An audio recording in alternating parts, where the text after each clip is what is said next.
রুবেলের সাথে আমার ছবির সংখ্যা খুব বেশি।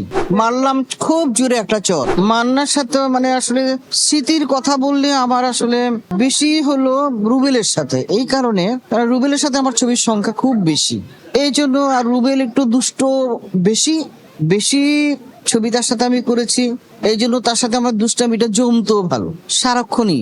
যেমন ও বলতো, আমি যেদিন একটু কোনো ছবিতে খুব সুন্দর ভাবে আমার সাজার প্রয়োজন, ক্যারেক্টারের প্রয়োজন, ও হয়তো আমাকে দেখলো, দেখা গেল ওইখানে আমি তার মাই করছি, ইয়াং মা, সে দুষ্টামি করে বলে বসলো যে এই খালেদা এদিকে আয় তো, তোকে তো আজকে খুব সুন্দর সুন্দর লাগছে।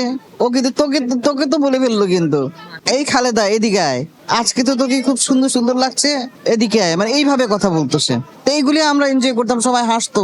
সে তো আমাকে ডাকে মা, পায়ে সালাম করে সে শট দেয়।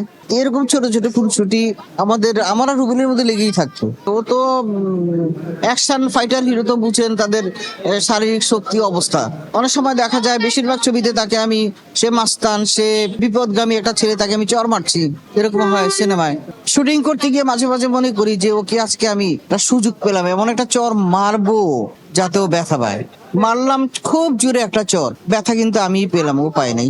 এখনকার সাকিব পর্যন্ত আর কি, তারপরের গুলা পাই না। আর আর আর এরপরের নায়ক গুলার করা হয়নি। এরপর তো আমি ছবিতে মানে করিনি। আর ওকে, ও যখন কাজ শুরু করে পুরা দমে ব্যস্ত, তখন আমার মনে হয় তার দুষ্টামি করার সময় ছিল না, সময় পাইনি। আমিও সেভাবে তাকে পাইনি, সেভাবে তাকে পাইনি আমি।